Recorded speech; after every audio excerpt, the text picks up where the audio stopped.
Lo que hemos traído son un poco la representación de robots que utilizamos, tanto para el concurso, que son los humanoides, que es el concurso nacional, que es la partida más importante que hacemos nosotros, y también el tema de otros tipos de robots que podemos automatizar, brazos para laboratorio virtual, o el NAO, que es otro humanoide con más capacidades para también interactuar con personas y tienen, por ejemplo, autismo y demás, pueden hacer aplicaciones para controlar e interactuar con ellos, que tengan una reacción más positiva, todo ese tipo de beneficios. Alumnos de institutos o de bachiller, ellos usan esos robots para empezar a aprender a programar un robot, a construirlo, para que vean cómo funciona todo. Entonces es importante también porque se lo acercas a ellos para que puedan empezar y aprender algo.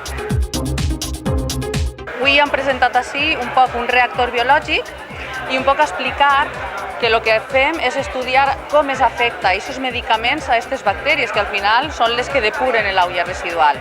I els alumnes un poc que veieren el que són les bactèries que s'agrupen en flòculs, els protozoos que n'hi ha, un poc veure això.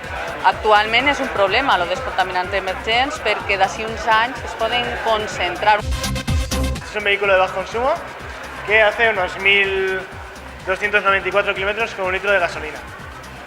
Realmente utilizamos etanol, que es un biocombustible, sacado a partir del trigo, si no me equivoco. Y como podemos ver, está hecho completamente con piezas de bicicleta y todo de una forma bastante artesanal.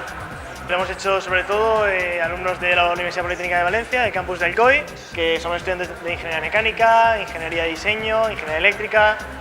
Realmente intentamos que seamos todos de todas las carreras que hay allí.